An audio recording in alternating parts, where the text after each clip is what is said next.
Good morning, नमस्कार। आपके साथ मैं हूं मोनिका। आप देख रहे हैं इंडिया डेली। चलिए शुरुआत करते हैं बड़ी खबर के साथ। मिडिल ईस्ट में युद्ध की आग और ज्यादा भड़क चुकी है। ईरान पर हमले लगातार तेज हो रहे हैं। आसमान में लड़ाकू विमान है, जमीन पर मिसाइल्स बरस रही हैं। लेकिन इस बीच दुनिया की सबसे बड़ी सैन्य ताकत माने जाने वाले अमेरिका को लेकर ऐसा दावा सामने आया है जिसने पूरी दुनिया का ध्यान अपनी ओर खींच लिया है। एक अमेरिकी अधिकारी का दावा है कि अगर युद्ध लंबा खिंचता है तो अमेरिका के पास उतनी मिसाइल्स नहीं बचेंगी जितनी लगातार ऑपरेशन चलाने के लिए चाहिए। यानी सवाल सिर्फ अमेरिका की, माफ कीजिएगा, ईरान की ताकत का नहीं है। सवाल अब अमेरिका की सैन्य क्षमता पर भी उठने लगे हैं। दिलचस्प बात यह है कि इन दावों के बावजूद ट्रंप प्रशासन पीछे हटने के बजाय मिडिल ईस्ट में अपनी सैन्य मौजूदगी और ज्यादा बढ़ा रहा है। अतिरिक्त युद्धपोत, fighter jet, air defence system और सैनिकों की तैनाती बढ़ाई जा रही है। ऐसे में बड़ा सवाल यह है कि अगर मिसाइल्स का स्टॉक दबाव में है तो फिर अमेरिका किस रणनीति पर आगे बढ़ रहा है? क्या वॉशिंगटन के पास लंबी जंग की तैयारी है या फिर यह सिर्फ ताकत दिखाने की रणनीति है? क्या अमेरिका एक साथ कई मोर्चों पर युद्ध लड़ने की स्थिति में है या हथियारों का सीमित भंडार उसकी सबसे बड़ी कमजोरी बन सकता है? दूसरी ओर ईरान लगातार जवाबी रणनीति की बात कर रहा है। क्षेत्रीय तनाव बढ़ रहा है और पूरी दुनिया की नजर इस बात पर टिकी है कि क्या ये संघर्ष अब और बड़े युद्ध में बदल सकता है। आखिर अमेरिका के हथियारों का सच क्या है? मिसाइल स्टॉक पर उठे सवाल कितने गंभीर हैं और क्या मध्य पूर्व में बढ़ती सैन्य तैनाती किसी बड़े ऑपरेशन का संकेत है? इन सब के बीच ईरान से युद्ध के बीच पेंटागन ने कबूली बड़ी बात। ईरान से युद्ध के बीच पेंटागन ने कबूला ईरानी हमलों की वजह से करीब अमेरिका के 100 सैनिक घायल हुए। पेंटागन ने घायल सैनिकों की संख्या को छिपाया था। एक रिपोर्ट के हवाले से बता रहे हैं आपको। पेंटागन के प्रवक्ता शॉन पार्नेल का बड़ा ये स्टेटमेंट है। 7 जुलाई से अब तक करीब 100 सैनिक घायल हुए हैं। अब जरा देखिए, जो 100 सैनिक वाला आंकड़ा आपको बता रहे हैं, ये 7 जुलाई से अब तक है। यानी इससे पहले कि अगर संख्या जोड़े तो ये संख्या कहीं ज्यादा बड़ी हो जाती है। और वहीं आईआरजीसी ने कुवैत के आरिफजान एयरबेस पर अटैक किया है। अमेरिकी मिसाइल सिस्टम को निशाना बनाया गया है। सतह पर मार करने वाली मिसाइल पर अटैक किया गया है। ईरान की तरफ से भी लगातार अटैक्स किए जा रहे हैं और उसी कड़ी में कुवैत पर एक बार फिर से निशाना साधा गया। अमेरिकी मिसाइल सिस्टम को निशाना बनाया गया है। सतह से सतह पर मार करने वाली मिसाइल पर अटैक और लगातार ये स्थितियां मिडिल ईस्ट के बाकी देशों पर किस तरीके से संकट के बादल लेकर आई हैं, क्योंकि जंग चल रही है ईरान और अमेरिका के बीच, लेकिन कहीं ना कहीं इसके नतीजे भुगतने पड़ रहे हैं मध्य पूर्व के बाकी देशों में जहां जहां भी अमेरिकी बेस है। क्योंकि अमेरिका अगर अटैक कर रहा है तो ईरान जवाब दे रहा है। ईरान जवाब दे रहा है मध्य पूर्व में जहां जहां भी अमेरिकी बेस है, उन जगहों को टारगेट करके। और अब ये टारगेट सिर्फ अमेरिकी बेस पर नहीं, बल्कि इसका जो रिपरकशन, इसका जो इम्पैक्ट है वो आसपास के इलाकों पर भी पड़ता हुआ नजर आ रहा है।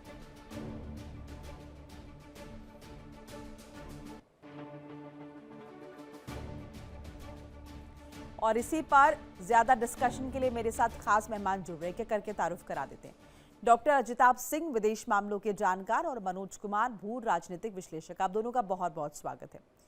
डॉक्टर सिंह, पहले आपका रुख कर लेते हैं। ये जो रिपोर्ट आई है जिसमें कहा जा रहा है कि कहीं ना कहीं अमेरिका भी दबाव में है। एक तरफ अमेरिका अपनी सैन्य ताकत दिखाने की कोशिश कर रहा है, लेकिन रिपोर्ट के हवाले से कहा जा रहा है कि अमेरिका में भी अब हथियारों का स्टॉक जो है वो दबाव में है। अब अगर ऐसा है तो किस बल पर, किस बूते पर अमेरिका ईरान को ताकत के बल पर दबाने की कोशिश कर रहा है?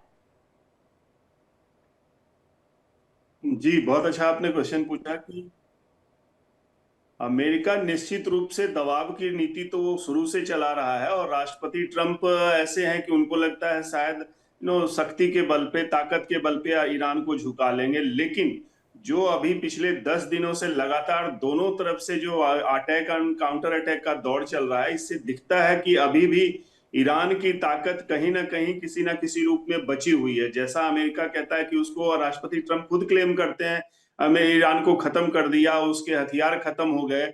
लेकिन सच्चाई यही है कि जॉर्डन में जिस तरह से उसने बर्बादी की है अमेरिकन फोर्सेस की, खबरें आ रही हैं 4 अमेरिकन सोल्जर्स मारे गए हैं, और लगभग 100 भी, पिछले 7 जुलाई से अब तक लगभग 100 अमेरिकन सोल्जर्स घायल भी हुए हैं। तो ये दिखाता है कि ईरान की मारक क्षमता अभी भी बरकरार है।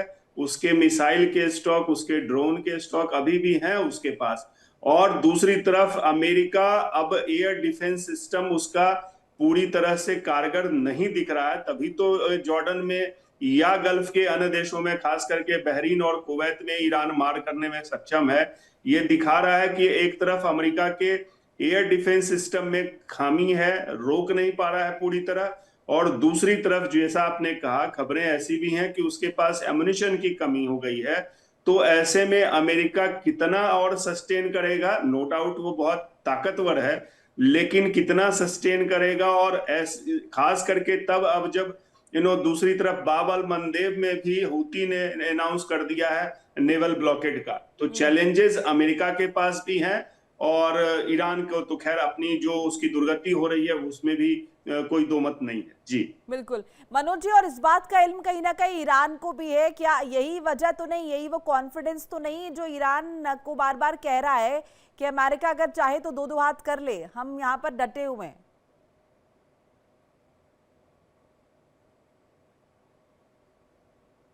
मनोज जी, आपको मेरी जी मेरे से क्वेश्चन है? जी जी बिल्कुल। चलो फिर से क्वेश्चन बोलिएगा।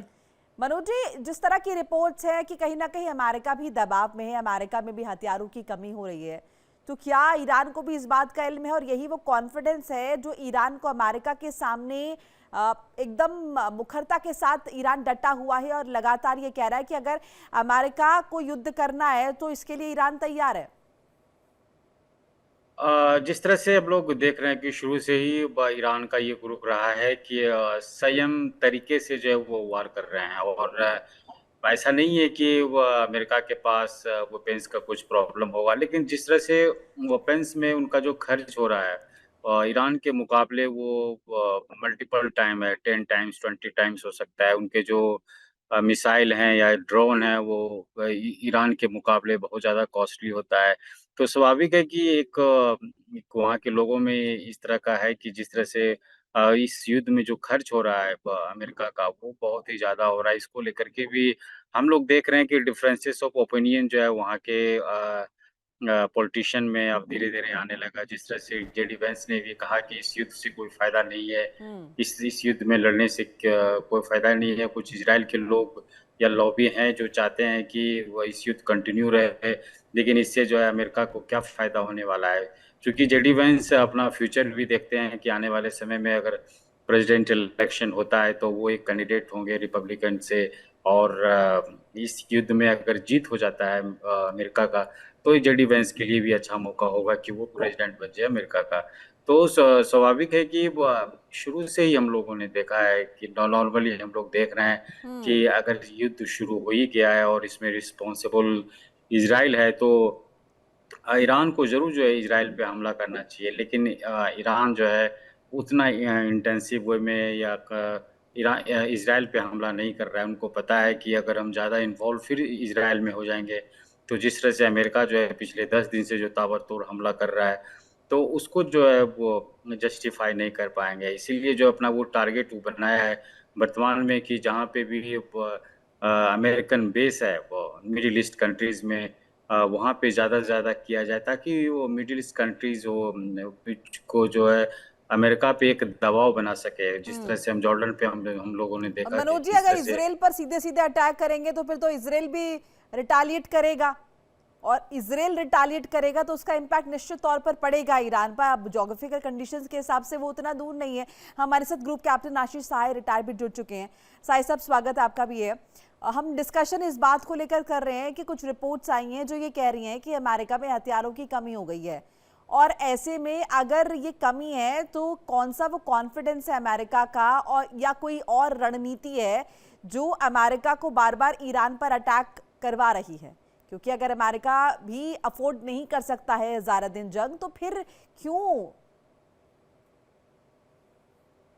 जैन मोनिका, हथियारों की कमी हो गई है, अचानक हो गई है, या उसको पेंटागन जैसी प्रोफेशनल वॉर मशीन ने पहले से एंटिसिपेट नहीं किया था, या 20-25 दिनों में उन्होंने वापस रीइंफोर्स नहीं किया? तो मोनिका, मेरा ये रिक्वेस्ट रहता है, आपके दर्शकों को भी ये समझना पड़ेगा कि news being captured through sources across the world is more for the purpose of news and less for the purpose of informing people या analyzing the future for obvious reasons. तो हम इसको प्रोफेशनल रखेंगे थोड़ा। अमेरिका के पास हथियारों की कमी 10 दिन कुछ मिसाइल्स मार देने से कोस्टल रीजन में नहीं हो सकती। हाँ, ये हो सकता है कि उन्होंने जो डी एस्केलेशन शुरू किया था और उसके बाद अपने रिसोर्सेज को वापस से यूरोप में डाइवर्सिफाई करने लगे थे। पहले उन्होंने कंसंट्रेट किया था गल्फ में, कई चीजों को यूरोप से बाहर लाए थे। आफ्टर स्पेन रिफ्यूज, जब इन्होंने देखा था शुरू में 28 फरवरी के बाद कि NATO did not play a ball with them, air space में रेस्ट्रिक्शंस लगा रखे थे, तो इन्होंने कंसंट्रेटेड एफर्ट लग लिया था जीसीसी में, मिडिल ईस्ट में। उसके बाद जब ये सीज फायर हुआ था तो इनके कुछ एरियल एसेट्स वापस चले गए थे। अब इन्होंने वापस से F-35, F-16 और रिफ्यूलर्स को यूरोप के कुछ बेसिस से वापस गल्फ की तरफ लाना शुरू किया है।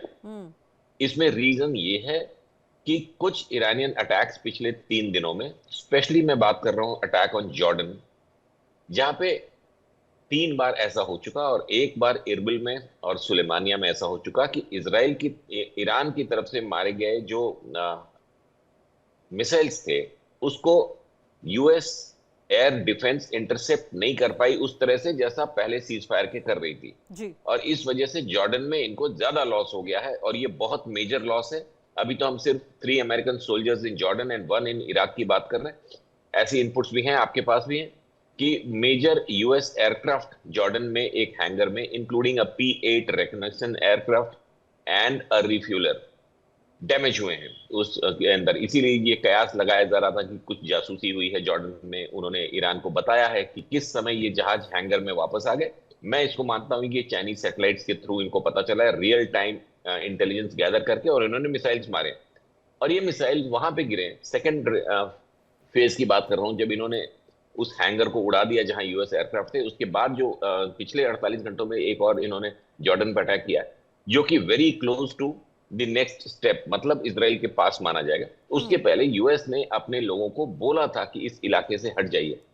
वहां ईरान की सेकंड मिसाइल अटैक इनको एक्सपेक्टेड थी, इनके पास भी इंटेलिजेंस गैदरिंग अच्छी हुई थी जी। उसके बाद तुरंत 3 मिसाइल्स को इन्होंने इंटरसेप्ट कर लिया और एक कहीं पे गिर गई आउट ऑफ द 4। तो coming back to your question Monica, ये इन मिसाइलों की या हथियारों की कमी हो गई है, नहीं है, डाइवर्सिफाई किया था, वापस कंसंट्रेट कर रहे हैं, क्योंकि जो अटैक्स जॉर्डन पे हुए हैं वो बहुत ही ज्यादा कंसर्निंग है। कुवैत पे डिसैलिनेशन प्लांट को मारा ईरान ने, तो आईआरजीसी ने पिछले 3 दिनों में अपने इंटेंसिटी को बढ़ाया है, और जॉर्डन पे हुए अटैक वो छोटे प्रोजेक्टाइल्स नहीं थे, वो प्रॉपर बैलिस्टिक मिसाइल्स के अटैक हैं। इससे अमेरिका ज्यादा परेशान है कि हमने 6 दिन और इनके कोस्टल रीजन में सारे मिसाइल्स को मारने की बात की, उनके स्टोरेज को मारने की बात की, फिर भी ये कहां से इस तरह के अटैक्स कर पा रहे हैं, ये इनको डिस्टर्ब कर रहा है। जी मोनिका। ठीक है, इस बीच दर्शकों को बताते चले, ईरान ने कुवैत पर लगातार मिसाइल अटैक जो है वो जारी रखे। अमेरिकी बेस को ईरान ने निशाना बनाया है। ईरान ने मिसाइल और ड्रोन से अटैक किया। कुवैत को लगातार ईरान के अटैक का सामना करना पड़ा। तो कुवैत पर लगातार ईरान की तरफ से अटैक, अमेरिकी बेस को निशाना बनाया जा रहा है, मिसाइल अटैक लगातार किए जा रहे हैं। डॉक्टर सिंह, एक बार फिर से ये सिचुएशन कब क्रिएट होगी जब मिडिल ईस्ट के देश जो है वो अमेरिका के सामने जाएंगे, या फिर कहे कि हस्तक्षेप करेंगे, और वो दबाव जो है वो अमेरिका पर बनेगा? कुल मिलाकर ये जो टेंशन है, ये जो एस्केलेशन है, ये रुकेगा? देखिए, फिलहाल तो प्रेशर की राजनीति और रणनीति चल रही है। दोनों तरफ से अटैक और काउंटर अटैक हो रहे हैं, और कोशिश यही मुझे लगता है इसका सबसे मुख्य उद्देश्य है कि दबाव बना के टेबल पे लाना। अमेरिका की तो पहले से रणनीति रही है कि प्रेशर टैक्टिक्स से ही सारी वो चाहते हैं, और ताकत है उनके पास, तो ऑब्वियसली वो उनका सबसे बड़ा हथियार भी है। देखिए इंडिया डेली 24/7 अब आपकी स्मार्ट टीवी पर। इंडिया डेली मौजूद है सभी डिजिटल प्लेटफॉर्म पर लाइव और लगातार। इंडिया डेली 24/7 हर दिन राष्ट्र को समर्पित।